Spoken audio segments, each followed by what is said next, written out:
வணக்கம் நண்பர்களே. கிருஷ்ண அவதாரத்தின் முடிவு. கிருஷ்ண அவதாரத்தில் அவர் சிறுவயதில் செய்த லீலைகள் மற்றும் அசுரர்களையும், தாய் மாமன் கம்சனையும் வதம் செய்த பராக்கிரமங்களையும், கோபியர்களின் நாயகனாக இருந்ததையும், மகாபாரத போரில் பாண்டவர்கள் வெற்றி பெற அவர் செய்த தந்திரங்களையும் பற்றியே அதிகம் நாம் அறிந்திருப்போம். ஆனால் கிருஷ்ண அவதாரத்தின் முடிவின் போது அவர் அனுபவித்த மனவலிகளை நாம் அறிந்திருக்க வாய்ப்பில்லை. இன்று கிருஷ்ண அவதாரத்தின் நோக்கம் முடிந்து அவர் பூமியை விட்டு செல்லும்போது அவர் அனுபவித்த வலிகளை நாம் இந்த காணொளியில் பார்ப்போம். ஒவ்வொருவருக்கும் அன்புக்குரியவர்களின் மரணத்தை காண்பது மிகவும் வேதனையானது. ஆனால் நாம் யாரை நேசித்து வாழ்ந்தமோ அவர்களின் மரணத்திற்கு பொறுப்பேற்று நமது அன்பையும் மகிழ்ச்சியான கனவுகளையும் விட்டுச் செல்வது என்பது அந்த வலியை வெளிப்படுத்த வார்த்தைகளில்லை. தனது மகன்கள், பேரன்கள் மற்றும் மற்ற அன்புக்குரிய யாதவர்களின் மரணத்தை கண்ட கிருஷ்ணருக்கு காந்தாரியின் சாபம் நினைவுக்கு வந்தது. குருக்ஷேத்திர போருக்கு பிறகு 36 ஆண்டுகளுக்கு பிறகு காந்தாரியின் சாபம் அதன் போக்கை கண்டறிந்தது. கிருஷ்ணர் காந்தாரியின் சாபத்தின் போக்கின் நிகழ்வை சொல்ல வார்த்தைகளின்றி நின்றார். அப்போது அங்கு வந்த தாருகன் கிருஷ்ணரிடம், கிட்டத்தட்ட யாதவ குலத்தில் உள்ள ஆண்கள் அனைவரும் கொல்லப்பட்டு விட்டனர். உங்கள் மகன்களும் பேர குழந்தைகளும் இறந்துவிட்டனர். நாம் பலராமரிடம் சென்று பிரச்சனையை பற்றி தெரிவிப்போம். குறைந்தபட்சம் நமது யாதவ குல பெண்களையும் குழந்தைகளையுமாவது காப்பாற்ற வேண்டும். பலராமர் கடலோரத்தில் ஒரு மரத்தடியில் தியானம் செய்து கொண்டிருந்ததை கண்டதாக காவலர்கள் தன்னிடம் கூறியதாக சொன்னார். தாருகன் இப்படி சொன்னதை கேட்ட கிருஷ்ணர் மீண்டும் சுயநினைவுக்கு வந்தார். கிருஷ்ணர் ஏதோ ஒரு மாயத் தோற்றத்தில் இருப்பது போல் தாருகனை பின்தொடர்ந்து சென்றார். கிருஷ்ணரும் தாருகனும் கடற்கரைக்கு சென்று ஒரு அகன்ற மரத்தின் அடியில் பலராமர் தியானம் செய்து கொண்டிருந்ததை கண்டனர். கிருஷ்ணரும் தாருகனும் பலராமரை நோக்கி நெருங்கி வந்தபோது பலராமரின் வாயிலிருந்து பளபளப்பான பால் போன்ற வெள்ளை நிற பாம்பு வெளியே வருவதை கண்டனர். அந்த பாம்பு தண்ணீருக்குள் நுழைந்து மறைந்து விட்டது. பாம்புகளின் மன்னன் ஆதிசேஷன் மனித உடலை விட்டு விஷ்ணு லோகத்தை அடைந்தான். தக்ஷகன், வாசுகி மற்றும் கார்கோடகன் ஆகிய தெய்வீக பாம்புகள் தங்கள் ராஜாவை மரியாதையுடனும் பக்தியுடனும் வரவேற்றன. ஆதிசேஷனை உள்ளே கொண்டு சமுத்திரமே பால் போன்ற வெள்ளை நிறத்தில் பார்க்கடல், க்ஷீரசாகரம் போலத் தோன்றியது. பலராமரின் வெளியேற்றத்தை கண்ட கிருஷ்ணர் அவர் பூமியை விட்டு வெளியேற வேண்டிய நேரம் இது என்பதை உணர்ந்தார். தாருகனை நோக்கி திரும்பி கிருஷ்ணர் கூறினார், தார்கா, ஹஸ்தினாபுரத்திற்கு செல்லுங்கள். துவாரகாவின் நிலைமையை மன்னர் யுதிஷ்டிரரிடமும் அவரது சகோதரர்களிடமும் சொல்லி அர்ஜுனனை வந்து பெண்களையும் குழந்தைகளையும் காப்பாற்றச் சொல்லுங்கள். மேலும் சகோதரர் பலராமர் இப்போது இல்லை என்றும் அவர் இங்கு வருவதற்குள் நானும் வெளியேறியிருப்பேன் என்றும் அவர்களிடம் சொல்லுங்கள். கடலில் இருந்து நிலத்தை பெற்று நான் துவாரகாவை கட்டினேன். விரைவில் கடலே அதன் நிலத்தை திரும்பப் பெறும். துவாரகா வெள்ளத்தில் மூழ்குவதற்கு முன்பு யாதவர்களின் பெண்களையும் குழந்தைகளையும் காப்பாற்ற அர்ஜுனனை அழைத்து வரவும். எஞ்சியிருக்கும் யாதவர்களுக்கு என் பேரன் வஜ்ரனை ராஜாவாக முடிசூட்டுங்கள். பாண்டவர்கள் உங்கள் அனைவரையும் சமாதானப்படுத்த உதவுவார்கள் என்று சொன்ன கிருஷ்ணரின் வார்த்தைகளை கேட்டு தாருகன் அதை ஏற்கும் எண்ணங்கள் இல்லாமல் சிக்கிக்கொண்டார். அவரது மனம் வார்த்தைகள் இல்லாமல் வறண்டு போனது. இருப்பினும் அவர் தனது குதிரையில் ஹஸ்தினாபுரத்திற்கு சென்றார். கிருஷ்ணரும் அவரது நண்பர் வப்ருவும் மட்டும் எஞ்சியிருந்தனர். அந்த சூழலின் ஆதிக்கத்திலிருந்து தன்னை கட்டுப்படுத்திக் கொள்ள முடியாமல் வப்ரு அங்கேயே நின்றார். கிருஷ்ணர் வப்ருவை பார்த்து, வப்ரு, நீ துவாரகைக்கு சென்று அர்ஜுனன் வரும் வரை பெண்களையும் குழந்தைகளையும் கவனித்துக்கொள் என்றார். சுயநினைவற்றவனாக வப்ரு துவாரகையை நோக்கி நகரத் தொடங்கினார். வப்ரு தன்னை கட்டுப்படுத்த முடியாமல் நடந்து கொண்டிருந்த போது காற்றின் காரணமாக இறந்த யாதவர்களின் ஒரு வில்லில் இருந்து வெளிவந்த ஒரு அம்பு அவரது இதயத்தில் பாய்ந்து அவரும் கொல்லப்பட்டார். தனது நண்பரின் மரணத்தை கண்ட கிருஷ்ணர் மனமுடைந்து போனார். கிருஷ்ணர் தனது அரண்மனைக்கு புறப்பட்டார். அவர் தனது தந்தையான வாசுதேவரின் அறைக்குச் சென்றார். அவர் அவரை வணங்கி மிகவும் மனச்சோர்வடைந்த குரலில் கூறினார், தந்தையே, துவாரகையில் நடந்த மோதல்கள், அதில் ஏற்பட்ட மரணங்கள் பற்றி நீங்கள் அறிந்திருப்பீர்கள் என்று நான் நம்புகிறேன். உங்கள் பேரன்கள் மற்றும் கொள்ளுப்பேரன்கள் அனைவரும் இறந்துவிட்டார்கள். சகோதரன் பலராமரும் இப்போது இல்லை. என் சகோதரன் வாழ எந்த காரணமும் இல்லாத இடத்தில் நானும் வாழ விரும்பவில்லை. யாதவர்கள் இல்லாமல் இந்த அற்புதமான துவாரகை நகரில் வாழ எனக்கு வலிமை இல்லை. அர்ஜுனனை துவாரகைக்கு அழைத்து வந்து நமது பெண்களையும் குழந்தைகளையும் பாதுகாக்க நான் தாருகனை அனுப்பியுள்ளேன். அர்ஜுனனின் வருகைக்காக காத்திருங்கள். நான் காட்டிற்குச் சென்று என் இறுதி தருணங்களை தவத்தில் கழிக்கப் போகிறேன் எனச் சொன்னார். மனமுடைந்த கிருஷ்ணர் தனது தந்தை, தாய் மற்றும் மனைவியரிடம் விடை பெற்றார். பலராமரின் மனைவி ரேவதியிடம் பகவான் பலராமர் பூமியை விட்டு வெளியேறியதை தெரிவித்தார். கிருஷ்ணர் துவாரகையை விட்டு வெளியேறுகிறார் என்பதை கேள்விப்பட்டவுடன் பெண்கள் கதறி அழுதனர். கிருஷ்ணர் தனது அன்புக்குரிய மனைவிகளை பார்த்துவிட்டு அரண்மனையை விட்டு வெளியேறினார். கண்ணீரில் நனைந்த கண்கள் வாயடைத்து போயின. கிருஷ்ணரிடம் பேச வார்த்தைகள் இல்லை. அவர் எல்லோரிடமும் சொன்னதெல்லாம் அர்ஜுனன் வரும் வரை பாதுகாப்பாக இருங்கள் என்று மட்டுமே. அவர் காட்டிற்குச் சென்று யோக நிலையில் ஒரு மரத்தின் அடியில் அமர்ந்தார். கோகுலத்தில் தனது குழந்தை பருவம், யமுனை நதிக்கரையில் சூரிய அஸ்தமனம், பலராமர் மற்றும் நண்பர்களுடனான இருந்த நேரங்கள், ராதையின் அன்பு, கோபர்கள் மற்றும் கோபியர்கள், வாசுதேவர் மற்றும் தேவகியை முதலில் சந்தித்தது, ருக்மணியின் பக்தி, பாமாவின் அன்பு, சுபத்ரா மற்றும் பலராமருடனான அவரது நாட்கள், சுதாமா, உத்தவர், வப்ரு, பீஷ்மர், விதுரர் மற்றும் அவரது மகன்கள் மற்றும் பேரன்களுடன் அவர் கழித்த தருணங்கள் என தனது வாழ்க்கையின் அனைத்து இனிமையான தருணங்களையும் அவர் நினைவு கூர்ந்தார். தர்மத்தை பாதுகாப்பதே தனது வாழ்க்கையின் நோக்கம் என்றும் அது அடையப்பட்டதால் தனது முடிவுக்கான நேரம் நெருங்கிவிட்டது என்றும் குருக்ஷேத்திர போரை அவர் நினைவு கூர்ந்தார். காந்தாரியின் சாபத்திலும் போரின் விளைவுகளிலும் மனம் மூழ்கி மரத்தில் தலை சாய்த்தார். துவாரகையில் நடந்த சண்டை பற்றிய செய்தியை கேள்விப்பட்டு உத்தவர் துவாரகையை அடைந்தார். உத்தவர் துவாரகையை அடைந்த நேரத்தில் கிருஷ்ணர் காட்டிற்கு சென்று விட்டார். உத்தவர் தனது உற்ற நண்பர் கிருஷ்ணரை தேடி காட்டிற்கு விரைந்து சென்றார். அங்கு கரையோரத்தில் ஜாரா என்ற வேடன் வசித்து வந்தான். அவன் துவாரகைக்கு அருகிலுள்ள காட்டில் தங்கியிருந்தான். உணவுக்காக பிடித்த மீன்களுக்குள் கிடைத்த பொடி செய்யப்பட்ட இரும்பு கம்பியால் அவன் அம்புகளைச் செய்தான். யாதவர்கள் கொல்லப்பட்ட நாளில் ஜாரா ஆழமான காட்டில் வேட்டையாடிக் கொண்டிருந்தான்.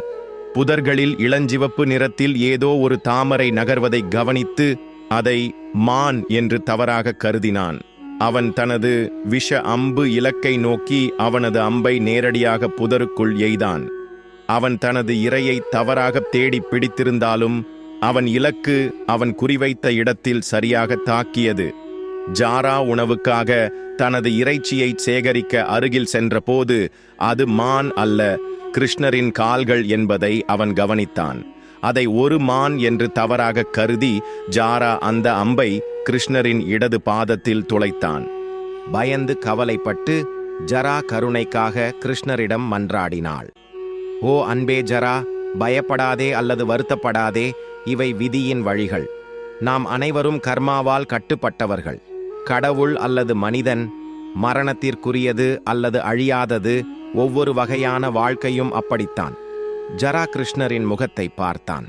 அன்பான சீடர்கள் மற்றும் குடிமக்களின் வலியை போக்க எப்போதும் சிரித்த முகம் சோர்வாகத் தெரிந்தது.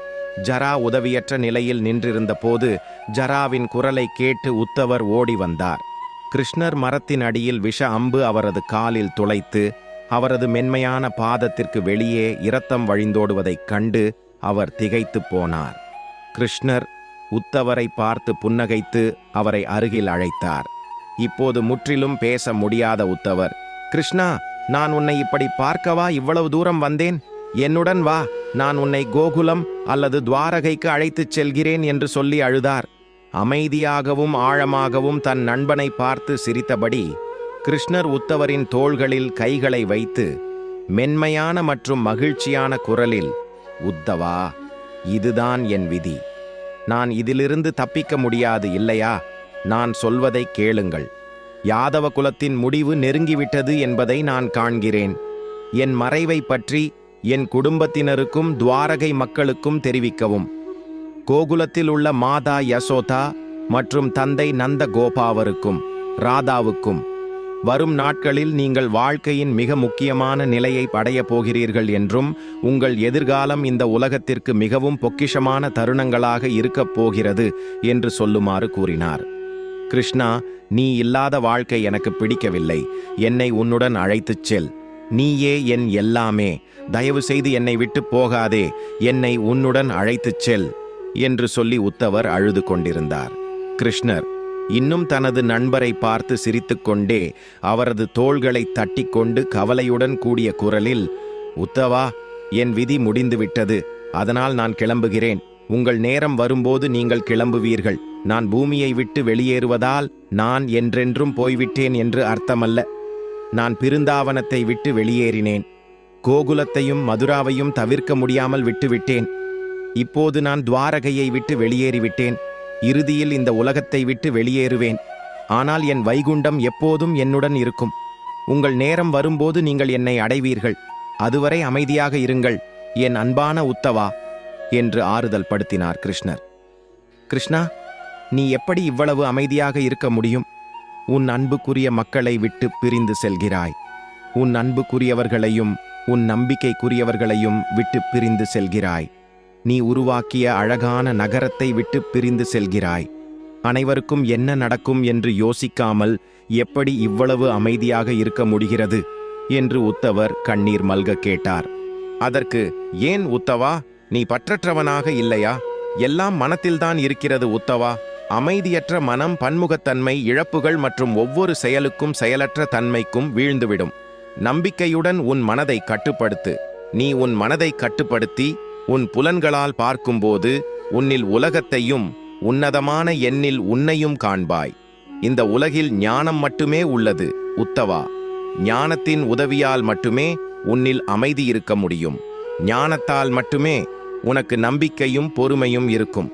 உலகியல் சார்ந்த அனைத்தும் இறுதியில் முடிவுக்கு வரும் உத்தவா. சிரித்த முகத்துடன் கிருஷ்ணர் கூறினார். கிருஷ்ணர் உத்தவருக்கு ஆறுதல் கூறவும், அவரை பிரிந்ததால் ஏற்படும் சோகம் மற்றும் வலியிலிருந்து விடுவிக்கவும் உத்தவ கீதையை ஹம்ச கீதை என்றும் அழைக்கப்படுகிறது வெளிப்படுத்தினார். உத்தவரே, ஜடப்பொருட்கள் மட்டுமே பூமியை விட்டு வெளியேற வேண்டிய கட்டாயத்தில் உள்ளன. பொருள் சார்ந்த வாழ்க்கைக்கு அப்பால் ஆன்மீகம் உள்ளது. ஆன்மீக அன்பு வெளியேற விதிக்கப்படவில்லை. நீங்கள் அதை உங்கள் இதயத்தில் ஏற்றுக்கொள்ள வேண்டும். அதில் நம்பிக்கை வைக்க வேண்டும். நான் இந்த பூமியை உடல் ரீதியாக விட்டுச் சென்றாலும் நான் இங்கே ஆன்மீக ரீதியாக இருப்பேன். ராதா என்னை பிருந்தாவனத்தை விட்டு வெளியேற அனுமதித்தாள். ஏனென்றால் அவள் அதை அறிந்திருந்தாள். என் மீதான அவளுடைய அன்பு ஆன்மீகமானது. நான் சென்றபோது அவள் அழுதாள். எங்கள் சந்திப்பு இடத்தில் ஒவ்வொரு நாளும் அழுதாள். ஆனால் நான் திரும்பி வருவேன் என்று அவள் ஒருபோதும் எதிர்பார்க்கவில்லை. ஏனென்றால் நான் எப்போதும் அவளுடன் இருந்தேன், அவளுடைய இதயத்தில், அன்பின் பெயரால். உத்தவா, நீங்கள் கற்றுக்கொள்ள வேண்டும். ஒரு வாத்து தண்ணீரில் அதன் நேரத்தை அனுபவிக்கும், ஆனால் அது தண்ணீரை அதன் இறகுகளில் ஒட்ட விடாது. இந்த பொருள் சார்ந்த உலகில் வாழ்க்கையை அப்படி வாழுங்கள். உத்தவர் வாழ்க்கையின் உண்மையை உணர்ந்தார்.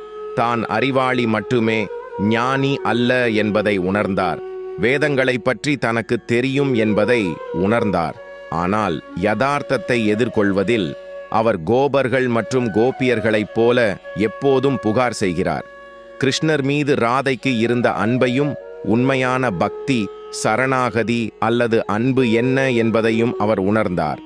ராதாவைப் போல ஏற்றுக்கொள்ளவும் விட்டுவிடவும் இதயமும் ஞானமும் தனக்கு இல்லை என்பதை உணர்ந்தார். உத்தவர் சோகமான குரலில், கிருஷ்ணா, நீங்கள் சொல்வது உண்மை என்பதை நான் உணர்கிறேன். உங்களை விட்டுச் செல்வது எனக்கு கடினம். நீங்கள் என்றென்றும் என் இதயத்தில் வாழப்போகிறீர்கள். நீங்கள் எனக்கு வழிகாட்டாமல் நான் இங்கே என்ன செய்வேன்? என் வாழ்நாள் முழுவதும் நீங்கள் என் அருகில் இல்லாமல் நான் என்ன செய்வேன்? உங்களைப் போல யார் எனக்கு வழிகாட்டுவார்கள், எனக்கு கற்பிப்பார்கள், என் பேச்சை கேட்பார்கள், என்னை பராமரிப்பார்கள்? நீங்கள் இங்கே இல்லாமல் என் நோக்கம் என்ன எனக் கேட்டார். கிருஷ்ணர் உத்தவரின் கைகளை பிடித்து ஆறுதல் கூறி மெதுவாக பேசினார். உத்தவா, நான் எப்போதும் உனக்காக உன்னுள் இருப்பேன். நிறைவேற்ற உனக்கு ஒரு நோக்கம் இருக்கிறது. என் போதனைகளை தொகுத்து வாழ்க்கையின் உண்மையான அர்த்தத்தை உலகம் உணரட்டும். தர்மத்தின் அடிப்படையில் மக்கள் அமைதியான வாழ்க்கை வாழ உதவுங்கள். அப்பாவி மக்கள் தர்மத்தின் அடிப்படையில் மகிழ்ச்சியான வாழ்க்கையை வாழ உதவுவதில் நீ முக்கிய பங்கு வகிப்பாய். ஆனால் இப்போது நீ துவாரகைக்கு சென்று என் மரணத்தை பற்றி என் குடும்பத்தினரிடம் தெரிவிக்க வேண்டும். நீ அங்கு சென்றடையும் நேரத்தில் அர்ஜுனன் அங்கே இருப்பான். யாதவர்களை வழிநடத்தச் சொல்லுங்கள். நீ பதரிகா ஆசிரமத்திற்குச் செல். நீயே முன்வந்து என் அறிவுரைகளை தொகுத்து வருங்கால மக்களின் முன்னேற்றத்திற்காக பிரசங்கம் செய். மனதில் கனத்துடன் உத்தவர் தனது நண்பரின் முன் வணங்கி அவரிடமிருந்து விடை பெற்றார். கிருஷ்ணர் வற்புறுத்தியபடி அவர் துவாரகை நோக்கிச் சென்றார். கிருஷ்ணரின் வார்த்தைகளை கேட்டு ஜரா அங்கே நின்றார்.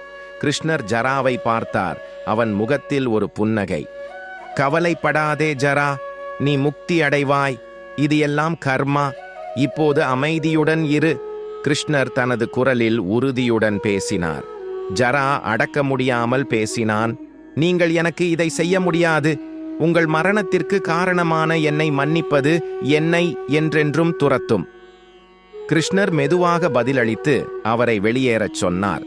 அவர் தனது கடைசி மூச்சு வரை தியானத்தில் ஈடுபடத் தொடங்கினார். ஜரா அந்த இடத்தை விட்டு வெளியேறி கால்கள் வலிக்கும் வரை இலக்கில்லாமல் காட்டுக்குள் ஆழமாக ஓடினார். கிருஷ்ணரின் வார்த்தைகள் அவரது மனதில் எதிரொலித்தன. கிருஷ்ணரின் வலி நிறைந்த ஆனால் புன்னகைத்த தோற்றம் அவரது கண்களுக்கு முன்பாக ஒவ்வொரு நொடியும் மின்னியது. அவர் ஒரு மரத்தடியில் அமர்ந்து மிகவும் அழுதார். கிருஷ்ணரின் குரல் மரங்களிலும் பூக்களிலும் எதிரொலித்தது. நடந்த எல்லாவற்றிற்கும் உன்னையே குற்றம் சாட்டி உன்னை நீயே காயப்படுத்திக் கொள்ளாதே ஜரா. என் வாழ்க்கையின் நோக்கம் முடிந்துவிட்டது. என் வாழ்க்கையை முடிவுக்கு கொண்டு வருவதே உன் நோக்கம். எப்படியோ எல்லாம் கர்மா. நீ வெறும் கருவியாக இருந்தாய். வலியால் நிறைந்திருந்த என்னை சபித்த ஒரு தாயின் இதயத்தை நீ திருப்திப்படுத்தினாய். உனக்குள் அமைதியை காண்பாயாக. கவலைப்படாதே. கிருஷ்ணரின் வார்த்தைகள் ஜராவின் இதயத்தை அமைதிப்படுத்தின. மனதில் தெளிவு பெற்ற ஜரா யோக நிலையில் அமர்ந்து தனது கடைசி மூச்சு வரை தவம் செய்யத் தொடங்கினார். அனைவராலும் மிகவும் நேசிக்கப்பட்ட, பொக்கிஷமாக மதிக்கப்பட்ட கிருஷ்ணர் தனது இறுதி மூச்சை விட்டுவிட்டு யோக நிலையில் காட்டில் தனியாக இறந்தார். அவர் தனது உலகத்திற்கு திரும்பிச் சென்று தனது நோக்கத்தை நிறைவேற்றி ஒவ்வொரு இதயத்தையும் அவர் மீதான அன்பால் என்றென்றும் நிரப்பினார். ஹரே கிருஷ்ணா, ஹரே கோவிந்தா. இந்த காணொளி பிடித்திருந்தால் சப்ஸ்கிரைப் செய்து கமெண்டில் ஹரே கிருஷ்ணா என்று எழுதுங்கள். இந்த பதிவை உங்கள் நண்பர்களுக்கு, உறவினர்களுக்கு ஷேர் பண்ணுங்கள்.